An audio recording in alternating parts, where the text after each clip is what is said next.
Di Udah stream ya. tau. Oh, udah live, udah live. Halo teman-teman. Oke. Ini langsung dimulai aja kalau gitu ya, berarti ya, Kak ya. Mulai. Hmm. Oke, halo teman-teman. Kembali lagi di Sharing Day bersama dengan Permira. Bersama saya Disti, mahasiswa S1 jurusan Informatika Bisnis di Novosibik State University. Sebagai moderator pada hari ini. Nah, sesuai dengan tema kita hari ini nih, kita akan bahas gimana sih tips dan trik internship atau magang di perusahaan Rusia bagi mahasiswa asing.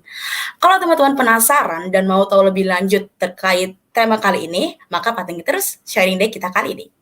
Nah, hari ini Permira menghadirkan salah satu tokoh yang sudah berpengalaman dan keren banget dalam bidang ini, yaitu Kak Abdul Rahman Habsyi.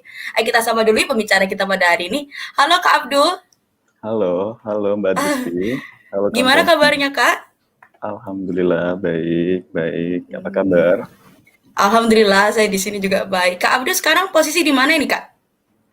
Sekarang lagi di Moskow, baru selesai kuliah kan, kita baru Hmm. urus-urusin dokumen buat legalisasi. Terus tinggal nunggu balik deh. Waduh, mantep mantep. Berarti sudah ini ya, udah mau kelar, udah mau say goodbye ya sama Rusia ya Kak ya. Alhamdulillah, puji Tuhan.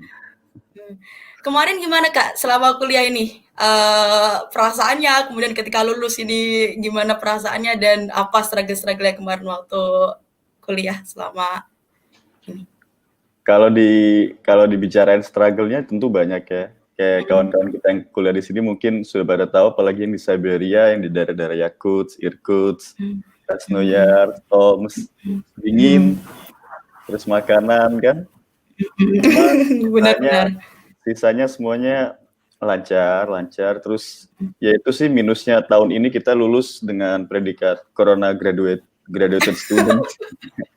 Benar-benar benar. Pasti ada selebrasi yang agak kurang ya Kak ya karena corona tersebut. Bener, agak ada yang Tapi mhm, nggak pas lah. mhm, mhm. Tapi nggak apa-apa Kak, karena corona itu tidak mengurangi value dari graduasi itu tersendiri. Ya, Oke. ya. Hmm. Nah, ini kita sudah sapa nih pembicaranya. Nah, kita belum kenal lebih jauh nih. Jadi mungkin saya bisa bacakan dulu CV dari Kak Abdul sendiri.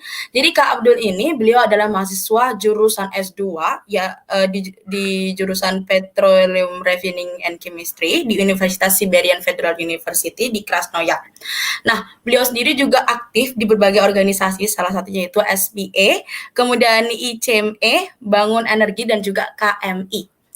Nah, Kak Abdul sendiri pastinya punya banyak banget pencapaian dan juga prestasi. Beliau juga awardee BP Scholarship Rusia 2018, All Russian Scientific Conference First Place Swobodny Prospect 2019-20, Second Place 2020, dan juga beliau pernah melakukan internship di Rusia selama 3 kali, yaitu di Rosneft 2019 2 kali, dan di Sibur Petrochemical Rusia 2019 1 kali. Nah, mungkin nih kita tadi kan sudah nih bicarain tentang CV-nya Kak Abdul. Mungkin dari Kak Abdul sendiri bisa berkenalan lebih langsung supaya teman-teman sendiri bisa kenal lebih dekat dengan Kak Abdul. Silakan Kak Abdul. Baik, ya udah. Berarti kita mulai langsung aja ya untuk Boleh, presentasinya. boleh. Mm-mm. Oke. Iya, terima kasih. Sebelumnya kita coba panjatkan doa sebentar. Semoga acara kita hari ini bisa bermanfaat dan lancar perjalanannya. Berdoa dimulai. Berdoa selesai. Oke, baik. Terima kasih dari Permira, kawan-kawan Permira telah memberikan waktunya untuk saya sharing hari ini. Semoga ada banyak pelajaran yang kita bisa ambil bersama dari pengalaman saya, dan juga ada beberapa yang saya list down di materi saya, pengalaman dari teman-teman lainnya. Hari ini kita ngobrol-ngobrol santai, kita coba bawa seringan mungkin, namun insya Allah kita bisa belajar lebih tentang tips dan trik internship di perusahaan Rusia bagi mahasiswa asing, khususnya WNI. Baik, next slide.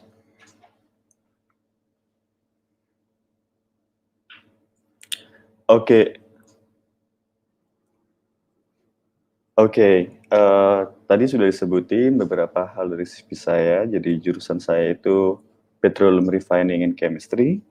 Jurusannya itu ke kilang minyak. Jadi pemrosesan kilang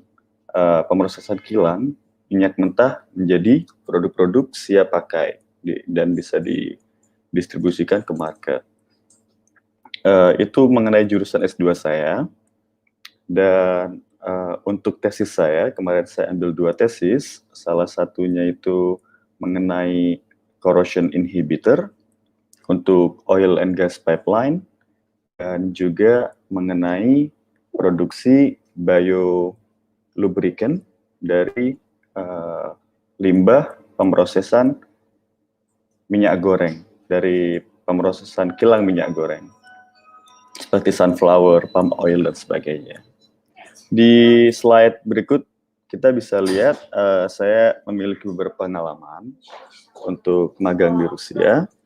Yang pertama itu tahun 2019 sebagai proses engineer di Rosneft Achimov Refinery, jadi di kilang pemrosesan minyak. Dan lalu proses engineer di Rosneft Angars, dia dekat Irkutsk.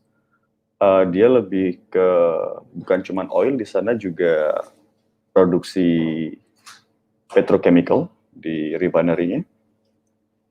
Terus di akhir 2019 saya juga pernah magang sebagai field engineer di Sibur Petrochemical di kota saya sendiri di Krasnoyarsk. Terus yang terakhir kita merger internship research placement bareng dengan BIS Oil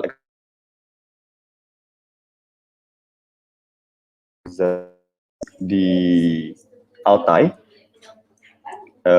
Jadi yang 3 awal itu pure atau murni magang praktek, yang terakhir sebagai magang yang sifatnya kita benturan dengan kita matching sama tesis research yang saya jalan waktu itu. Oke, next slide. Oke, jadi barusan kita udah bicara sedikit mengenai pengalaman saya untuk magang di Rusia.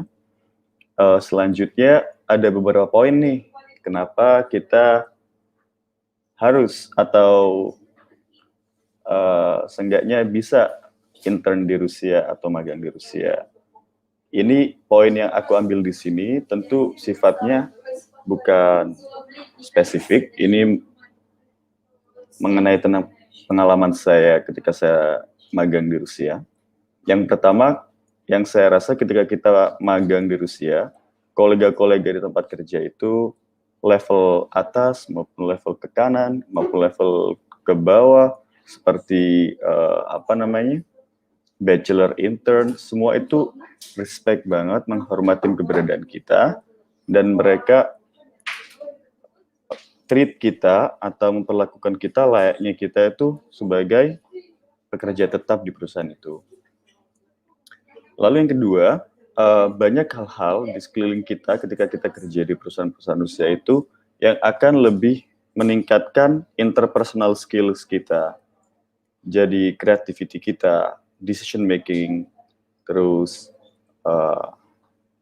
misalnya diverse in thinking, conceptual thinking, analytical thinking, itu benar-benar kena improve ketika kita dibarengi dengan kolega-kolega kerja kita yang memang kita tahu sendiri orang Rusia itu they are very fast, mereka kerjanya sangat cepat dan mereka paling benci wasting on time.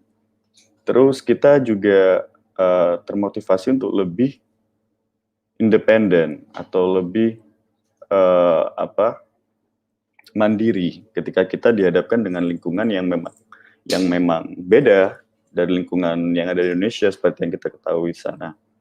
Jadi kita dituntut untuk mencari jalan sendiri ketika kita dihadapkan dengan satu problem atau ketika kita membutuhkan bimbingan, bukan kita hanya disodorkan dengan beberapa tugas-tugas, namun kita juga mereka memiliki suatu sistem biasanya untuk memberikan kita kebebasan agar kita meminta. Dari kemandirian itulah yang menjadi kunci kita bisa mengambil banyak-banyak ilmu nantinya. Dan juga kita akan lebih dalam tanda kutip bertanggung jawab karena tugas-tugas yang mereka berikan memang kadang-kadang di beberapa perusahaan, dan kalau mereka memang memiliki project, mereka akan integrasikan program magang kita dengan beberapa irisan-irisan proyek tersebut. Jadi itu akan meningkatkan kesadaran kita akan seberapa pentingnya tanggung jawab ketika kita diberikan tugas meskipun saat magang. Lalu yang ketiga, kalau kita biasanya sudah intern di Rusia, di suatu saat nanti kalau kita ingin memiliki keinginan untuk tinggal di Rusia, itu akan menjadi suatu senjata ampuh karena kita sudah dalam situ mengerti nih kayak gimana cara kerja di korporasi di Rusia, gimana cara ngomong, gimana cara kita menyelesaikan suatu permintaan dari atasan atau dari tanggung jawab pekerjaan kita. Dan juga seperti misalnya ada beberapa perusahaan Rusia yang di Indonesia, nanti Yandex bakal masuk, Lukoil juga bakal masuk, dan Rosneft sudah hadir di Indonesia. Jadi kalau kita dapat intern di Rusia, nanti kita kalau mau apply kerjaan di Indonesia di perusahaan Rusia yang ada di Indonesia maksud saya, akan lebih mudah dalam tanda kutip boost CV kita dibandingkan dengan kompetitor lain, ditambah dengan tentunya kemampuan berbahasa kita dalam bahasa Rusia. Lalu poin berikutnya, kita memiliki perspektif akan seni bekerja, kultur, dan lingkungan pekerjaan yang ada di Rusia itu lebih luas.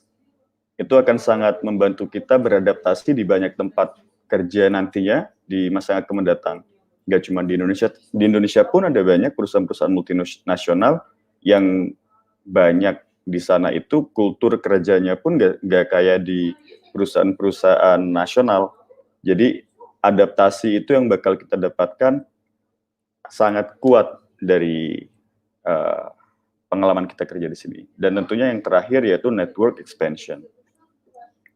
Oke, next slide.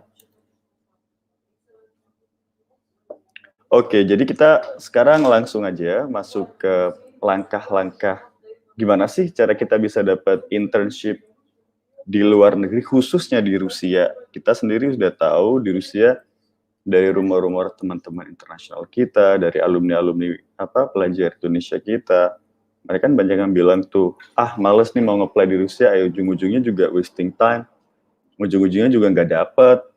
Jadi jangan down, jangan menyerah dulu. Ada caranya, selama kita melakukannya dengan benar, kita nggak perlu susah-susah dan nggak perlu repot-repot, asal selama itu langkahnya benar dan tepat. Baik, next slide.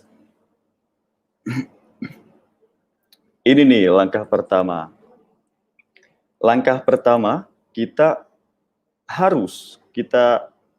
dianjurkan untuk mengenal perusahaan-perusahaan yang bisa kita masukin. Bukan cuma perusahaan gede ya. Jadi perusahaan kecil pun kita harus tahu nih,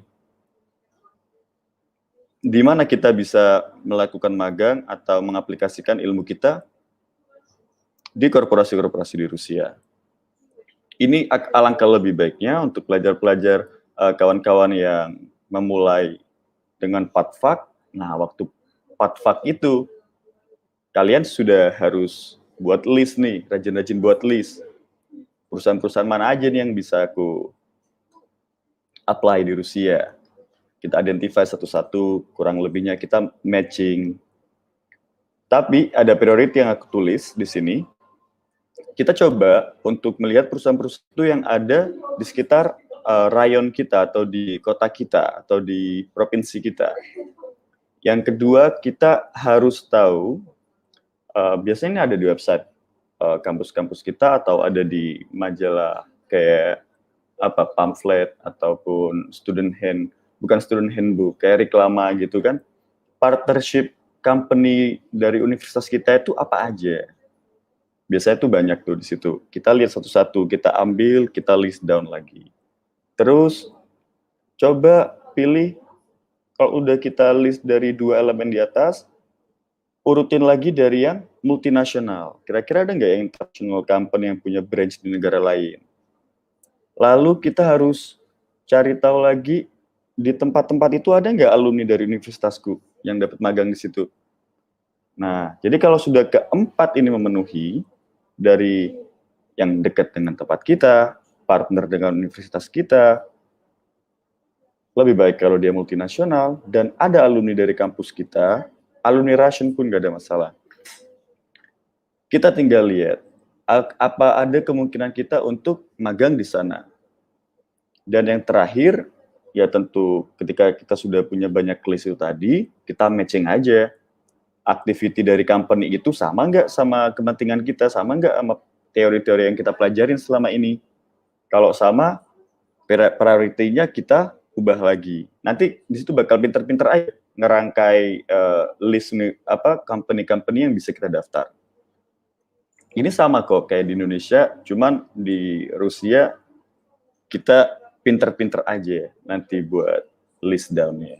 Terus next step kedua. Oke, step kedua, just be ready. Kita harus siap, dan persiapan ini lebih baik kalau kita lakukan sedini mungkin. Checklistnya salah satu, persiapin bahasa Rusia sebaik-baiknya. Ini yang paling penting sih. Sebenarnya nggak penting-penting amat untuk dapat, tapi ketika kita nanti sudah masuk, itu akan sangat penting. Yang kedua, updated resume.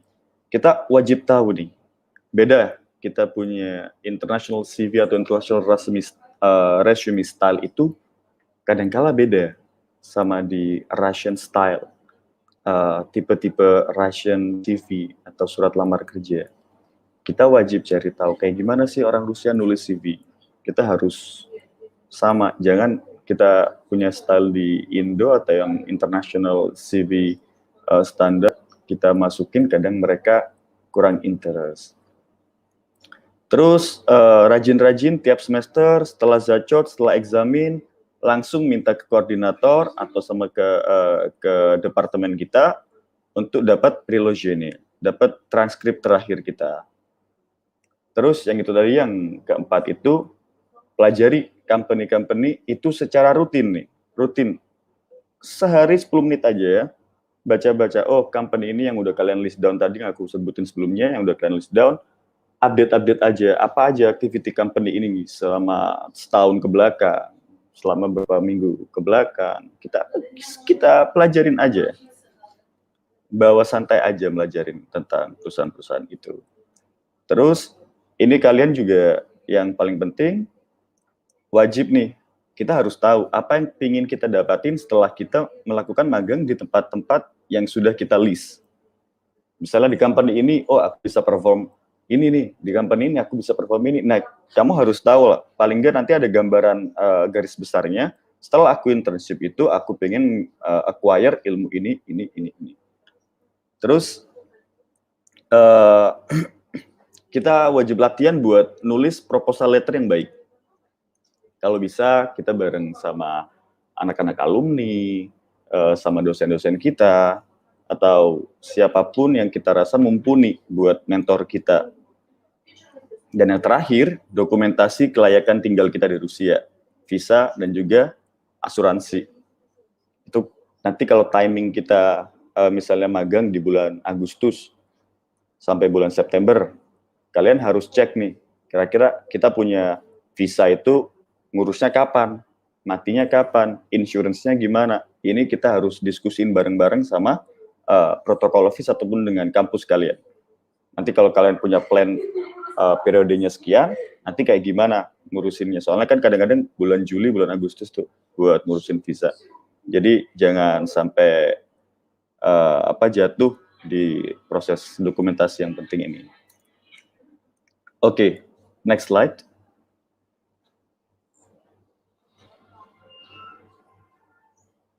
Step yang ketiga, triknya kita lakukan. Setelah 2 step yang tadi aku bahas, yang ketiga itu kita wajib tahu triks yang paling ampuh buat kita grab opportunity, grab kesempatan itu, dan bisa dapat placement atau tempat di perusahaan-perusahaan yang kita inginkan di Rusia. Jadi ada 3 trik kunci di next slide yang akan saya paparkan. Next slide. Oke. Jadi ada 3 jalur atau 3 kunci yang dalam tanda kutip wajib kita perform secara bersamaan. Intinya ya, yang paling realistis itu kalau kita dapat tawaran itu melalui cara yang informal sebelum dokumen-dokumen atau formal way itu kita dapetin. Jadi kita usahakan nih, kita dapat tektokan atau dapat info kalau kita udah keterima itu melalui mulut dulu atau melalui kabar-kabar WhatsApp kayak atau apa. Itu yang paling penting. Informal agreement is the magic wand. Jadi kalau kita udah dapat informal agreement dari company atau dari orang-orang yang bakal aku sebut nanti, itu udah 90% kita bakal dapat. Dan juga lagi aku tekankan, timing kalian. Kalau kalian menganggap remeh timing, kalau magang masih 4 bulan lagi nih, masih 1 semester lagi nih, masih 3 bulan lagi nih, itu bakal menutup atau memperkecil kesempatan kalian atau peluang kalian untuk dapat magang di perusahaan Rusia. Karena prosesnya nggak segampang di negara kita sendiri dong. Di negara kita sendiri kalau kita kenal koneksi dalam, bisa cepat, Kak. Dan kalau kita, pokoknya di Indonesia tuh lebih cepat lah. Tapi kalau di sini udah triknya itu ya itu tadi, kita wajib jauh-jauh sebelumnya, karena saingan kita itu bukan international student lainnya, namun local students, orang-orang Rusianya. Jadi semakin awal kita apply, kita put some efforts, kita kerja untuk menyisihkan waktu untuk apply atau memberikan proposal ke perusahaan-perusahaan Rusia, semakin besar peluang kita. Oke. Kunci yang pertama itu mohon maaf, ini jadi ketiga kunci ini, ketiga elemen ini elemen yang aku pakai, yang aku rasa trik yang paling ampuh. Ini semuanya aku pakai. Jadi yang pertama itu kita wajib rajin-rajin mendekati dosen-dosen kita, head of department, rectors kalau bisa, dan alumni. Ada apa namanya?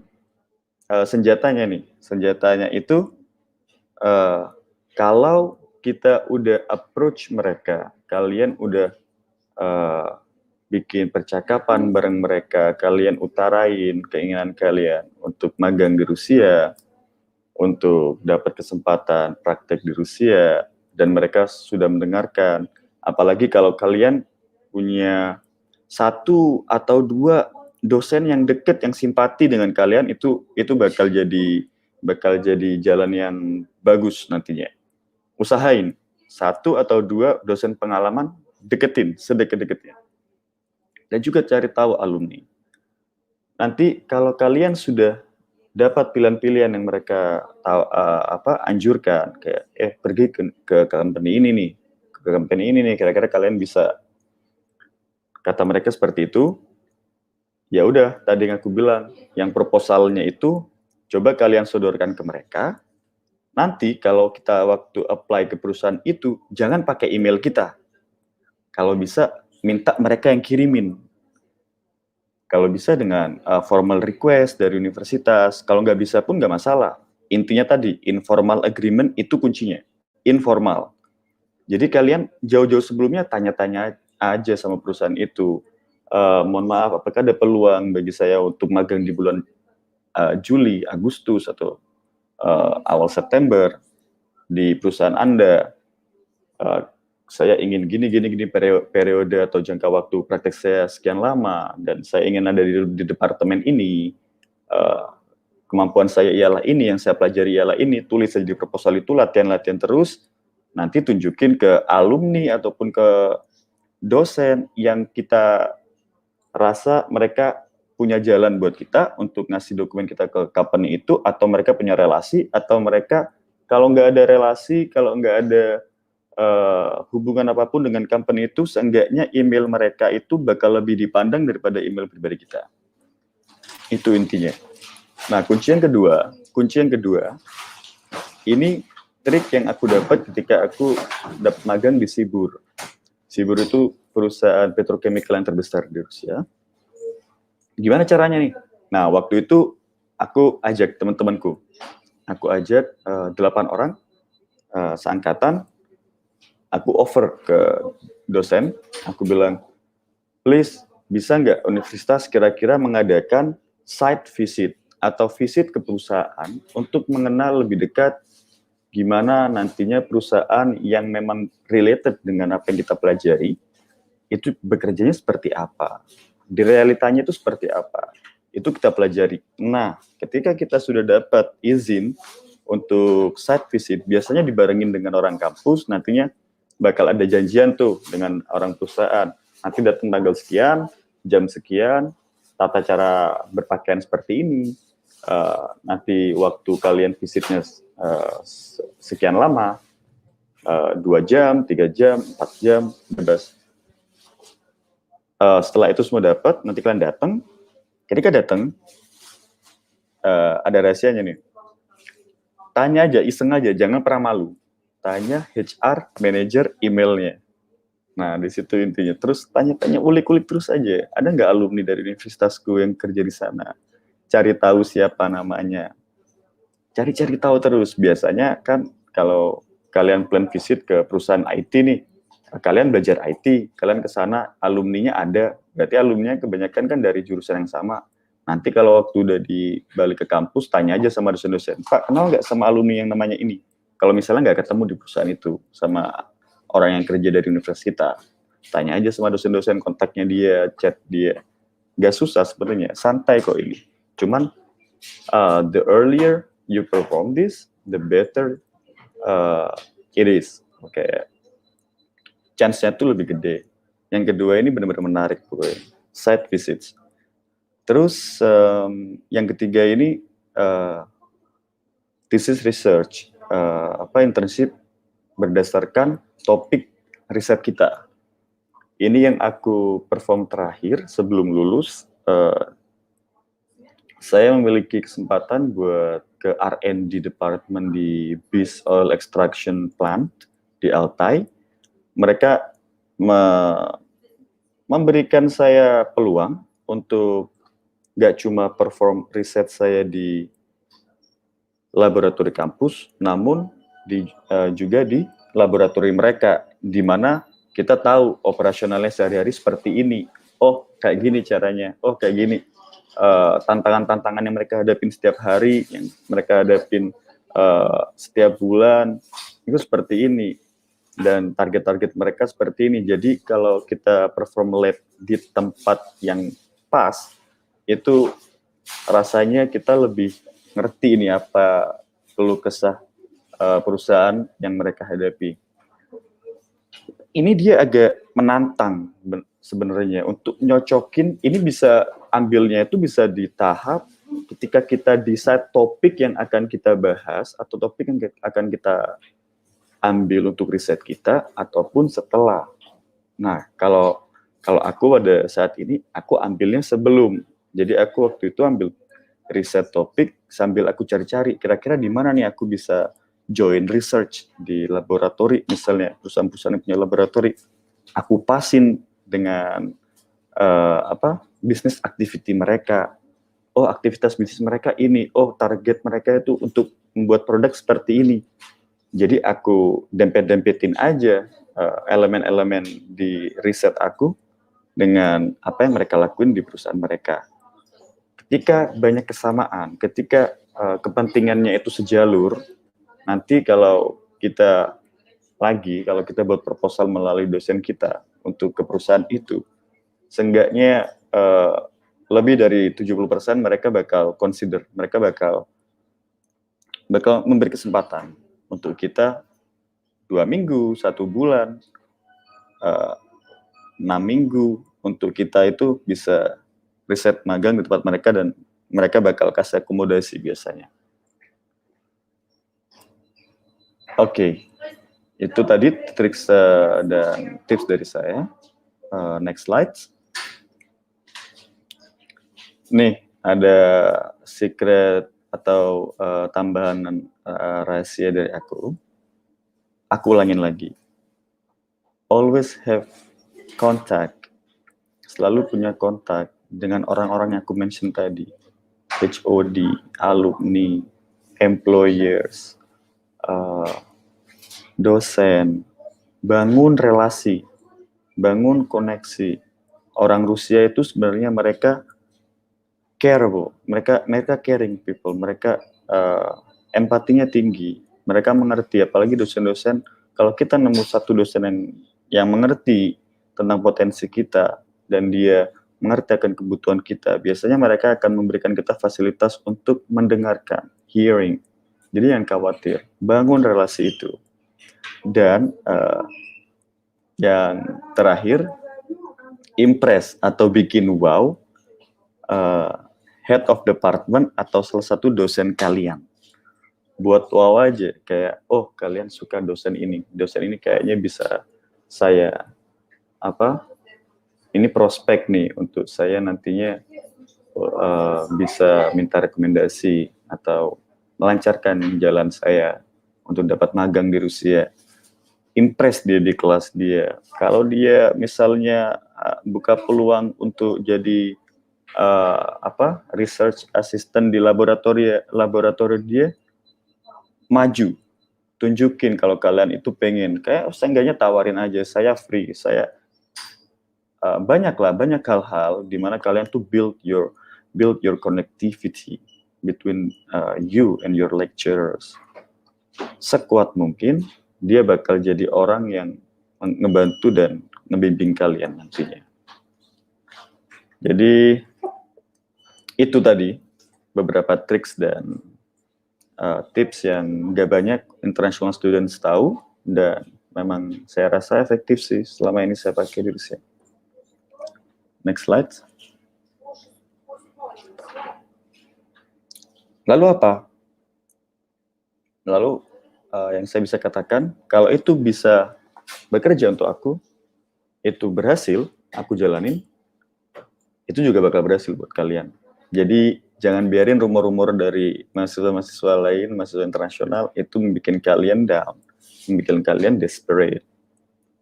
Terus yakin, dan itu sebenarnya nggak susah kok. Yang penting itu tadi, timingnya dan caranya semuanya benar. Oke, next.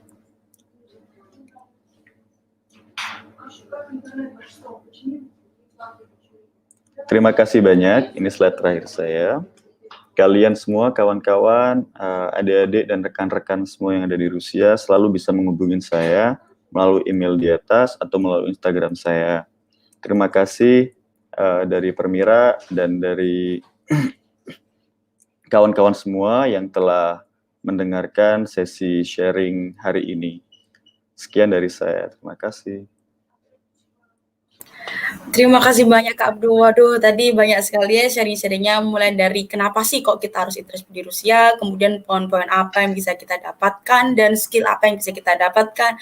Kemudian tadi juga Kak Abdul juga cerita tentang apa sih tips and trick dan juga secret dari cara untuk pendekatan dengan orang-orang yang berkompeten dalam internship itu sendiri.